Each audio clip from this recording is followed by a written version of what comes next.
ଏଇ ସେଇ ପଡ଼ା ମୁଁ ଆସୁଛି।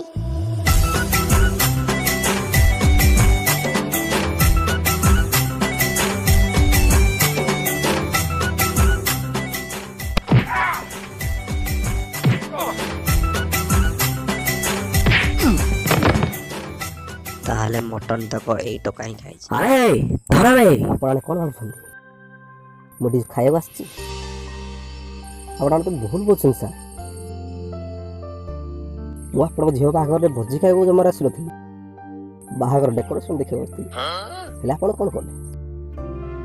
साला झूठ बोलतीस। ଆପଣ କ'ଣ ଲାଗୁଛି ଏଠି ସବୁ ଆପଣଙ୍କ ଝିଅ ବାହାଘର ଦେଖିବାକୁ ଆସିଛନ୍ତି? ସବୁ ଚଳା ଭୋଜି ଖାଇବାକୁ ଆସିଛନ୍ତି।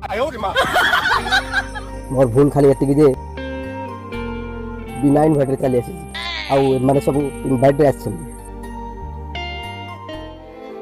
ମୋ ବାପା ଚାକିରି କରୁଥିଲେ, ଆକ୍ସିଡେଣ୍ଟ ହେଲା, ତାଙ୍କ ଗୋଡ଼ ଭାଙ୍ଗିଗଲା।